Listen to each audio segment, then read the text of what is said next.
مفتی طارق مسعود special.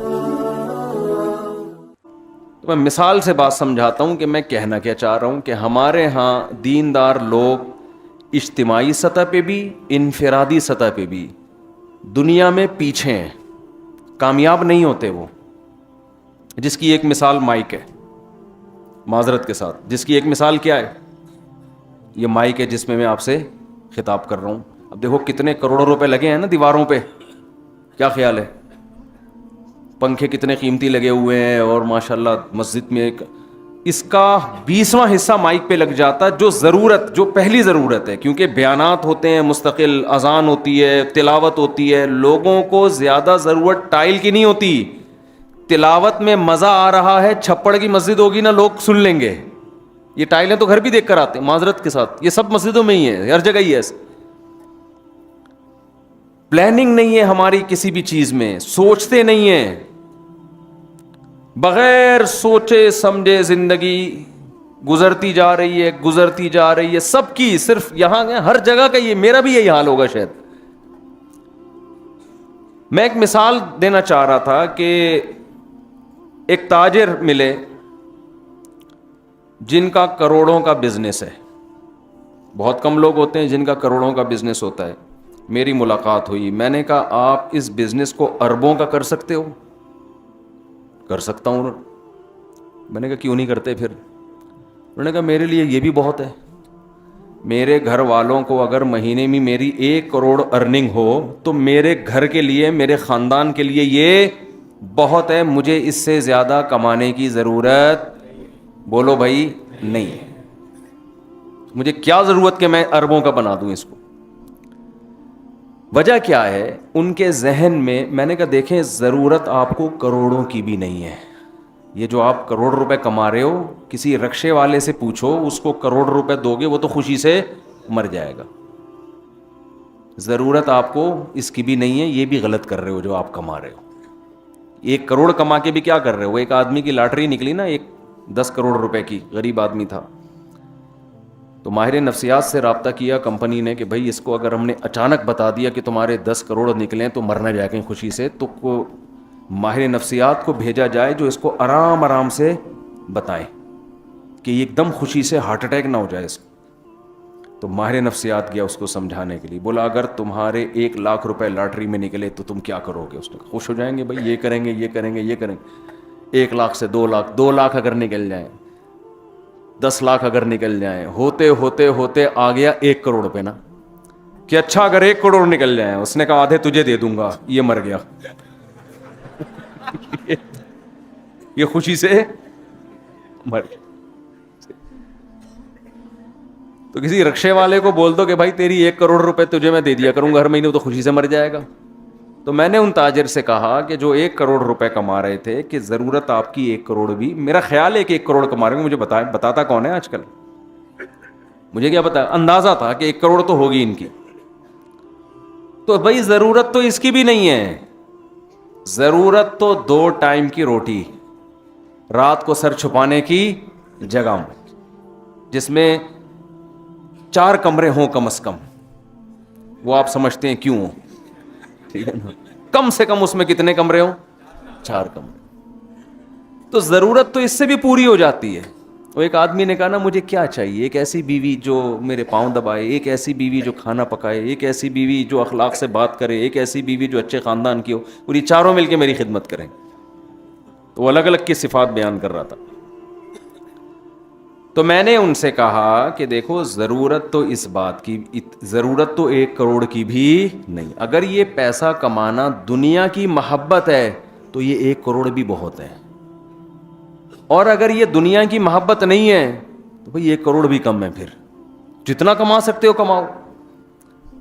کہنے لگے مجھے ضرورت کیا ہے؟ میں نے کہا ضرورت اس کی بھی نہیں ہے، اور اگر قوم کی ضرورت دیکھتے ہو تو پھر 1 ارب کمانے والے کے لیے 1 کروڑ پہ گزارا کرنا یہ غلط ہے، کیونکہ مسلمان جتنا معاشی لحاظ سے مضبوط ہوگا، اسلام اتنا ہی مضبوط ہوگا۔ صحابہ کرام میں جہاد میں جو چندہ دینے والے صحابہ تھے اکثریت، وہ کروڑ پتی نہیں ارب پتی تھے۔ ان کی تجارتیں بہت پھیلی ہوئی تھیں. نبی نے کبھی زندگی میں ان کو ایک دفعہ بھی نہیں کہا کہ اپنی تجارت کا حجم کم کرو. حضرت عثمان رضی اللہ تعالیٰ عنہ, حضرت ابو بکر, حضرت مغیرہ ابن شعبہ, رسول اللہ صلی اللہ علیہ وسلم نے فرمایا المؤمن القوی خیر من المؤمن الضعیف. طاقتور مومن اللہ, ایک حدیث میں احب الی اللہ, اللہ کو زیادہ محبوب ہے کمزور مومن سے. علماء کہتے ہیں اس سے صرف جسمانی طاقت مراد نہیں ہے, کسی بھی فیلڈ میں آپ پاورفل ہوں گے تو کمزور آدمی سے اسلام آپ کو زیادہ پسند کرے گا. نالج کی پاور بھی ایک پاور ہے. آپ کے پاس نالج زیادہ ہے, ایک آدمی کے پاس نالج کم ہے, تو نالج والا آدمی اللہ کو زیادہ محبوب ہے کم نالج والے آدمی سے. سمجھ میں آ رہی ہے بات کہ نہیں آ رہی ہے؟ ایک آدمی کے پاس کوئی ایبلٹی ہے, کوئی قابلیت ہے, وہ کچھ کر سکتا ہے, سیاست میں آگے ہے, وہ ایک مثال دے رہا ہوں, اس کے پاس کوئی عہدہ ہے, اور ایک وہ آدمی ہے جس کے پاس عہدہ نہیں ہے. تو جس کے پاس کوئی طاقت ہے, قوت ہے, وہ حدیث کے مطابق اللہ کو زیادہ محبوب ہے اس شخص سے جس کے پاس وہ عہدہ نہیں ہے, کیونکہ عہدے والا آدمی وہ کچھ کر سکتا ہے جو کم عہدے والا نہیں کر سکتا. آپ دیکھو نا, موسیٰ علیہ السلام کو فرعون کے پاس بھیجا گیا ہے ڈائریکٹ. کیوں؟ فرعون کے پاس پاور ہے. تو موسیٰ کلیم اللہ کو بھی حکم دیا جا رہا ہے کہ محنت کس پہ کرنی ہے؟ فرعون پہ. یہ ٹھیک ہو گیا تو یہ پاورفل آدمی ہے. حضرت موسیٰ یہ بھی تو کر سکتے تھے, گھر گھر جا کے ایک ایک کو جا کے سمجھانا شروع کریں, لیکن اللہ کو معلوم تھا کہ ایک پاورفل آدمی ٹھیک ہو گیا تو پورا مصر ٹھیک ہو جائے گا. حالانکہ وہ کافر ہے, غیر مسلم ہے, لیکن پاورفل ہونے کی وجہ سے اس کو پروٹوکول دیا جا رہا ہے. بہت مشکل ہے بھائی بات سمجھانا اس زمانے میں. اس سے بھی زیادہ کچھ کام مشکل ہے, وہ کسی اور وقت بتاؤں گا انشاءاللہ. تو یہ ہے عہدے کی طاقت. ایک صاحب مجھے کہنے لگے نیوی میں, میں نے کہا یار امتحان پاس کرو کمیشن آفیسر بن جاؤ. کہنے نہیں بھائی, آفیسرز جو ان میں تکبر بہت ہوتا ہے, میں فوجی بن کے زندگی گزاروں گا تو مجھ میں تواضع. میں نے کہا ٹھیک ہے بھائی, اچھی بات ہے, آپ فوجی بھی اچھی بات ہے, مجاہد ہے, اللہ کی راہ میں لڑنے والا, لیکن اگر اللہ نے آپ کو صلاحیت دی ہے اوپر جانے کی تو آپ جیسے آدمی کے لیے نیچے رہنا یہ اللہ کی نظر میں پسندیدہ نہیں. مالی لحاظ سے پاورفل ہونا اور جسمانی لحاظ سے طاقتور ہونا. ایک آدمی جسمانی لحاظ سے صحت مند ہے, ایک کیا ہے؟ کمزور ہے. تو حدیث, صحیح حدیث کے مطابق جو پاورفل ہے, طاقتور ہے, وہ اللہ کو زیادہ محبوب ہے, اور جو طاقتور نہیں ہے وہ اللہ کو اس کی نسبت کم محبوب ہے.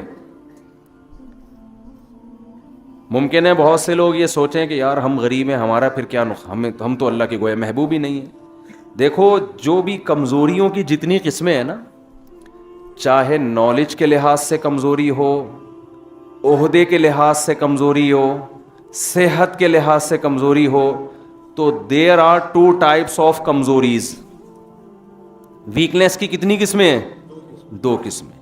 ایک کمزوری جو اللہ کی طرف سے ہو اور ایک آپ کی طرف سے ہو. وہ جو تاجر 1 ارب روپے کما سکتا ہے مگر کما کتنا رہا ہے؟ 1 کروڑ. تو وہ 1 ارب والے کی نسبت کمزور ہے, اللہ کی طرف سے یا اپنی طرف سے ہے؟ وہ اپنی طرف سے ہے نا. سمجھ میں آ رہی ہے بات کہ نہیں آ رہی؟ ایک آدمی کمزور ہے اللہ کے. ایوب علیہ السلام کی ساری زندگی کمزوری میں, بیماریوں میں گزری, بیماریوں میں گزری نا ایوب علیہ السلام کی ساری زندگی. یہی ان کا کمال تھا کہ انہوں نے صبر کیا. تو وہ اللہ کی نظر میں صحت مندوں سے زیادہ محبوب تھے. وجہ اس کی یہ تھی, جو بیمار ہے وہ کمزور بھی ہوتا ہے نا, وہ تو کچھ نہیں کر سکتا, وہ تو بیچارہ بستر پہ پڑا رہتا ہے. وجہ اس کی یہ تھی کہ یہ ایوب علیہ السلام کی جو کمزوری اور بیماری, یہ ایوب علیہ السلام کی اپنی طرف سے نہیں تھی, یہ کس کی طرف سے تھی؟ اللہ کی طرف سے. غربت اللہ کی طرف سے ہو یہ آزمائش ہے, اس میں اللہ آپ سے ناراض نہیں ہوگا. کمزوری اللہ کی طرف سے ہو یا اللہ کی طرف سے. آپ آرمی میں کمیشن آفیسر بھرتی ہونے کے لیے گئے, آپ نے پوری کوشش کر لی, ISS بھی کلیئر ہی نہیں کر پاتے, آپ ایک فوجی بھرتی ہو گئے, یا آپ کی طرف سے نہیں ہے, کس کی طرف سے ہے؟ اللہ کی طرف سے. ہمارا المیہ یہ ہے کہ جو کمزوریاں, تنزل اور ناکامیاں ہماری اپنی ایجاد کردہ ہیں, وہ بھی ہم کس کے کھاتے میں ڈال رہے ہیں؟ اللہ کے کھاتے میں ڈال رہے ہیں, اور فخر بھی کر رہے ہیں اس پہ.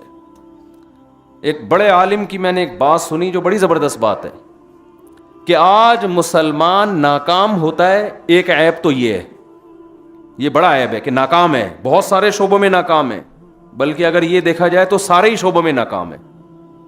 حقیقت ہے, یہ کوئی ایک شعبہ نہیں ہے جس میں مسلمان من حیث القوم کامیاب ہے. کہا کہ یہ بھی عیب ہے کہ ناکام ہے, لیکن کمال یہ ہے, یعنی اس سے عیب میں کمال یہ ہے کہ اس ناکامی کو کیا سمجھ رہا ہے؟ کامیابی.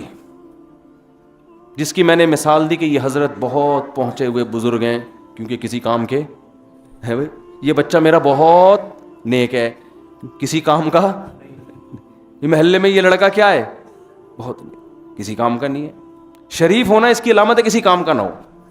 یعنی ایک بعض لوگوں کی نظر میں یہ شرافت اس کو کہتے ہیں, حالانکہ شرافت کہتے ہیں کہ شر اور آفت نہ ہو, شر اور آفت سے پاک ہو تو شرافت بنتی ہے, شر اور آفت کو ملاؤ تو شرافت بنتی ہے نا. تو خوب سمجھ لیں کہ یہ اسلام کا غلط تصور ہے. ہم اگر صحابہ کی زندگیاں اٹھا کے دیکھتے ہیں, نبی کی سیرت اٹھا کے دیکھتے ہیں, پیغمبروں کی سیرت ہم پڑھتے ہیں, تو بہت ہوشیار تھے ہر معاملے میں.